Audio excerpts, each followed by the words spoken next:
नमस्ते दोस्तों, मैं मौर्य वर्षा मेरे यूट्यूब चैनल पर आप सबका स्वागत करती हूँ। हम हिंदी नेट की तैयारी कर रहे हैं और उसमें नेट के सिलेबस में जो जो पाठ्यक्रम रखा गया है उन सभी पाठ्यक्रमों पर या रचनाओं पर मैं एक एक करके वीडियो बना रही हूँ। आज तक मुझे लगता है मैंने 20-25 वीडियो बना लिए हैं नाटक और उपन्यास पर और हिंदी के जो अन्य कथ्यतर गद्य साहित्य पर। ठीक है, आज हम भारतेंदु के 2 नाटकों के बारे में मैं आप लोगों को बताने वाली हूँ जो नेट के पाठ्यक्रम में रखे गए हैं, जिसमें पहला नाटक है अंधेर नगरी और दूसरा है भारत दूरदर्शा। तो आज इस वीडियो में हम अंधेर नगरी पर बात करने वाले हैं, यानी नेट की परीक्षा के दृष्टि से मैं जो महत्वपूर्ण बातें हैं वही आप लोगों को बता रही हूँ।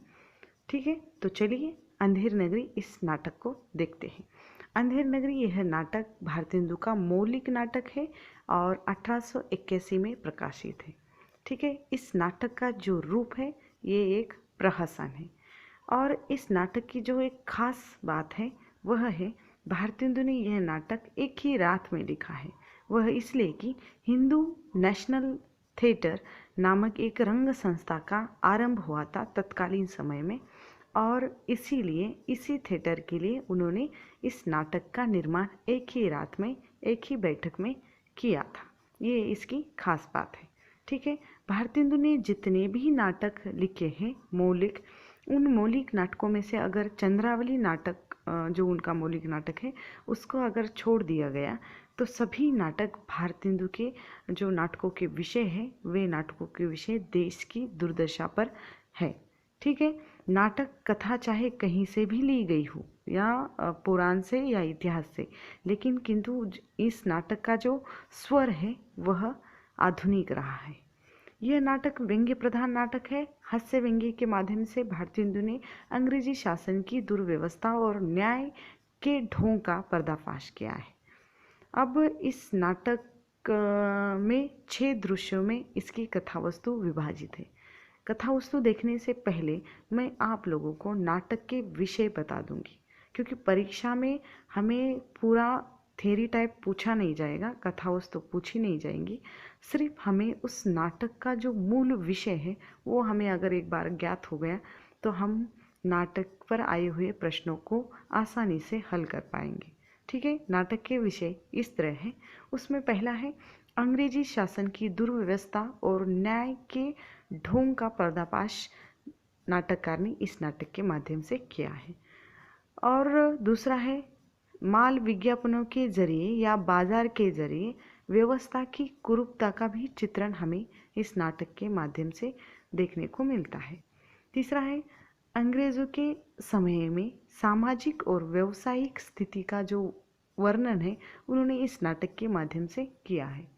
अंधी जो न्याय व्यवस्था है या न्याय व्यवस्था की विसंगति इसमें हमें मिलती है। मूल्यहीन शासन व्यवस्था, यानी वहाँ पर किसी भी चीज़ को या किसी भी वस्तु को कोई भी मूल्य नहीं है, सब वस्तुएं वहाँ पर एक ही जो मूल्य वहाँ पर है टक्का सेर। ठीक है, उसके बाद है ज्ञान और अज्ञान की टकराहट इसमें हमें मिलती है, यानी 2 शिष्य भी अलग अलग है, महंत जो ज्ञानी है और अज्ञानी जो राजा हमें वहाँ पर दिखाई देता है। चलिए अब इस नाटक के हम पात्र देखते हैं। अब हमें पात्र भी जो क्रम के अनुसार देखना है, क्योंकि जो नेट की परीक्षा में एक बार प्रश्न ऐसा पूछा गया था कि अंधेर नगरी नाटक के जो पात्र उन्होंने दिए थे उसे कौन सा क्रम सही है, यानी क्रम लगाव में ये प्रश्न पूछा गया था। तो उसके पात्र भी हमें क्रम के अनुसार ही देखने हैं। इसमें पहला आता है महंत जो गुरु है, 2 शिष्यों का, 2 शिष्यों के नाम इस तरह है। उसमें है नारायण दास और गोवर्धन दास, ये 2 शिष्य हैं महंत के। उसके बाद आता है जो बाजार का चित्रण या बाजार का वर्णन। उसमें पहला आता है कबाब वाला, घासीराम, नारंगी वाला, हलवाई, कुजडीन, चूरन वाला, मछली वाला, बनिया आदि। इसमें और भी एक आता है पाचक वाला, मुगल, जात वाला, ब्राह्मण, ऐसे भी इसमें पात्र आते हैं। अब जो राज दरबार का वर्णन है उसमें आता है राजा, मंत्री, सेवक, नौकर और फरियादी। अब जो फरियाद लेकर आए हैं वो फरियादी भी वहाँ पर आते हैं। अब उसके बाद और भी जो जिन पर आरोप लगा है उन आरोपी का भी यहाँ पर क्रम है और उन क्रम के अनुसार हमें उन पात्रों के नाम याद रखने हैं।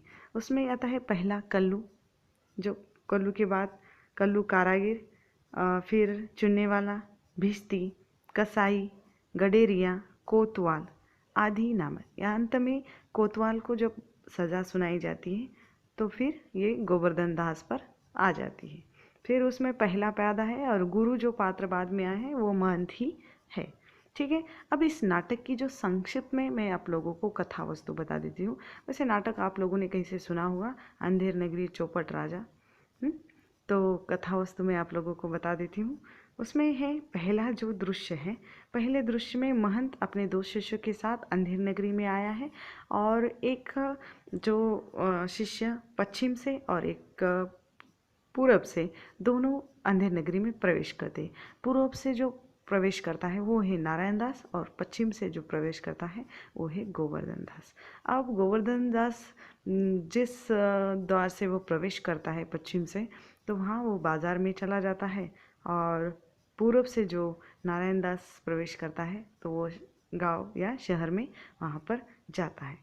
अब यहाँ पर जो बाज़ार का वर्णन वहाँ पर दिया है, सब व्यापारी अपने अपनी चीज़ों को, अपनी अपनी वस्तुओं को बेच रहे हैं और उनके संवाद के माध्यम से, उनके विज्ञापनों के माध्यम से हमें विभिन्न जातियों और व्यवसाय के लोगों का जो आभास होता है या आभास नहीं होता, वहाँ पर हमें स्पष्ट हो जाता है कि यहाँ पर अलग अलग जाति के लोग हैं। हलवाई अलग है, ब्राह्मण दिखाया गया है जाति वाला, और जो कबाब वाला है, हलवाई वाला है, चूरन वाला है, मछली वाले यानी कोली, यानी बहुत सारे जाति वाले लोग एकत्रित होकर बाज़ार में हैं।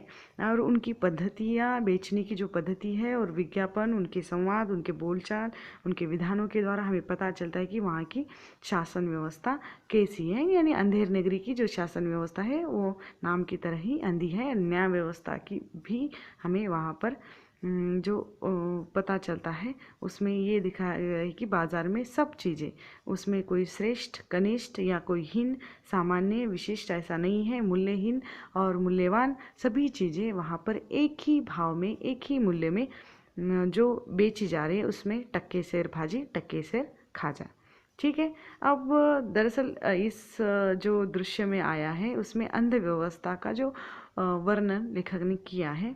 और अंत में दूसरे दृश्य में उन्होंने कहा है कि जो ज्ञान और अज्ञान की जो टकरार दिखाई, यानी गुरु अपने जो है महंत अपने शिष्यों को समझाता है कि शिष्य जो गोवर्धन दास उसको समझाता है कि ये नाम की तरह अंधेर नगरी है और यहाँ सब चीज़ें एक ही भाव में बेची जा रही है और ली जा रही है, तो ये यहाँ पर हमें रहना उचित नहीं है, नहीं तो हम मुसीबत में पड़ सकते हैं।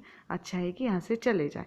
लेकिन गोवर्धन दास लालच में, लोभ में आकर वो वहाँ से जाना पसंद नहीं करता, अपने गुरु के साथ वो लौटना नहीं चाहता और नारायण दास अपने एक ही शिष्य को लेकर वापस लौट जाते हैं। लेकिन जाते जाते अपने शिष्य को कहते हैं कि अगर कहीं आपको मुसीबत आ पड़ी तो मेरा नाम आप ज़रूर लीजिएगा या याद करना, ऐसा वो कहते हैं। यानी अगर विपत्ति में अगर एक आध बार आप पड़ गए तो याद कर लेना, ऐसा वो कहते हैं। और चौथे दृश्य में राज्यसभा का वर्णन है। राज्यसभा में न्याय व्यवस्था की विसंगति है, जिसमें राजा अज्ञानी है, मूर्ख है, उसे समझ में ना रहा कौन अपराधी है और कौन नहीं। सिर्फ उसे अपराध पर शिक्षा देना है, किसी को भी पकड़कर वो शिक्षा देने के लिए बात करता है। उनके न्याय व्यवस्था में एक फरियादी आता है जिसमें जो बकरी कल्लू बनिए की दीवार के नीचे दबकर मर जाती है और कल्लू बनिया बुलाया जाता है। वो कहता है कि मैं निरपराध हूँ और कारागिर ने ही ऐसी दीवार बनाई, इस कारण मैं जो है बकरी मर गई, ऐसा वो कहते हैं। जो दीवार ढह गई और उस कारण बकरी मर गई। लेकिन जो कारागिर बुलाया जाता है वो अपने आप को निरपराध कहता है कि दोष चुनने वाला का है और चुनने वाला बुलाया जाता है, क्योंकि चुना जैसा बनाया। और वो कहते हैं कि सारा दोष मेरा नहीं है, भिश्ती पर डाल देता है और भिश्ती वाला खेताई की कसाई पर, यानी और फिर एक दूसरे पर, यानी कसाई गडेरिया पर, गडेरिया कोतवाल पर, यानी एक दूसरे पर वो दोष डालते रहते हैं और अंत में कोतवाल को फांसी सुनाई जाती है। अब कोतवाल कहता है कि मेरा कोई दोष नहीं, लेकिन उसकी कोई बात मानता नहीं है और फांसी कर, लेकिन जो फांसी का फंदा रहता है वो बड़ा होता है और कोतवाल की गर्दन बहुत छोटी होती है। इससे ये दिखाने का प्रयास किया है कि वहाँ के लोग भी राजा से डर कर अपने आप को जो जो निरोगी या जो आरोग्य होना चाहिए या सुदृढ़ होना चाहिए वो रखते नहीं हैं, क्योंकि राजा ही अंधा है, राजा ही मूर्ख है। तो वहाँ के लोगों का जो ज्ञान है, वहाँ के लोगों का जो लोगों की जो स्थिति है वहाँ बहुत दयनीय है। इसका भी आभास हमें उस नाटक के माध्यम से मिलता है। और फिर जब फंदा बड़ा होता है तो राजा के द्वारा ये फरमान सुनाया जाता है कि जो इस फंदे के बराबर दिखाई देगा या जिसकी गर्दन जो मोटा होगा उसको उठाकर लेकर आए। तो सैनिक जाते हैं और गोवर्धन दास जो मिठाई खा खा कर बहुत बड़ा हो चुका है उसे लेकर आ जाते हैं। अब गोवर्धन दास को ये नहीं पता चलता कि भाई मैंने तो कोई गुनाह किया ही नहीं और मुझे क्यों उठा कर ले जा रहे हैं। तो वो बेचारा अपने गुरु को याद करता है, क्योंकि गुरु ने जो बातें उसे बताई थी, भविष्य का आभास कराया था, लेकिन इसने बात नहीं मानी थी। तब उसे पश्चाताप होता है कि मैंने अपने गुरु की बात क्यों नहीं मानी, और गुरु ने सही कहा था कि ये अंधेर नगरी और नाम की तरह ये चौपट राजा है, यानी सब चौपट करने वाला है। तो वो अपने गुरु को याद कर लेता है और वहाँ पर उनके गुरु आ जाते हैं। और गुरु आने के बाद गुरु अपने शिष्य को कान में उपदेश देते हैं और उसकी तरह बात करने को कहते हैं। तो दोनों बहस करते हैं कि ये कहते कि अभी इसी क्षण अगर कोई फांसी चढ़ता है या कोई मरता है तो वह सीधा स्वर्ग जाएगा या वैकुंठ चला जाएगा, ऐसा उनका मानना होता है।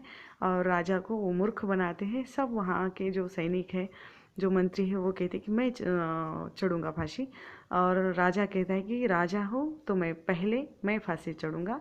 और इसीलिए वो मूर्ख राजा वहाँ पर फांसी के फंदे के पास जाकर चढ़ जाते हैं। यानी नाटक यहाँ पर समाप्त हो जाता है, लेकिन इस नाटक के माध्यम से ये दिखाने का प्रयास किया है कि जो भ्रष्टाचारी शासन व्यवस्था है या अंधी शासन व्यवस्था है, जो लोगों को ठगने में कभी भी पीछे हटती नहीं है।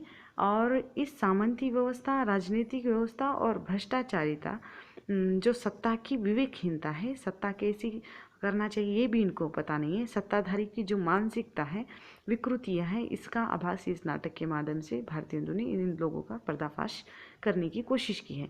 निर्कुंशता जो जनता को लंबे समय तक उलझाने और ठगने की कोशिश की जो प्रवृत्ति है राजा की, वैसी ही प्रवृत्ति आज वर्तमान समय में भी राजनीतिक जो नेताओं द्वारा हमें देखने को मिलती है। आज के युग में भी मूल्यों की विकृति और विसंगतियों को चित्रित जो नाटक में किया गया है, वह किसी भी युग में क्यों न लिखा गया हो, लेकिन आज भी वह सटीक ढंग से लागू पड़ता है। अब अन्याय, लोभ, स्वार्थ, झूठ, शोषण जैसी जो वृत्तियाँ हैं हमारे समाज में जो पनप रही हैं आज, और ऐसी वृत्तियों का जो पर्दाफाश करने की कोशिश व्यंग्यात्मक तरीके से नाटककार ने इस नाटक के माध्यम से की है। अब हमें इस नाटक में जो याद रखने वाली बात है उसमें है इस नाटक के जो विषय और पात्र और नाटक का जो मूल भाव है, किस विषय को लेकर व्यंग्य किया गया है, ये आपको इतना याद रखना है। ठीक है, तो मेरा ये नाटक आप लोगों को कैसा लगा, आप लोगों को कमेंट करके बताना है। और जल्द ही मैं भारत दुर्दशा नाटक लेकर आपके सामने प्रस्तुत होंगी।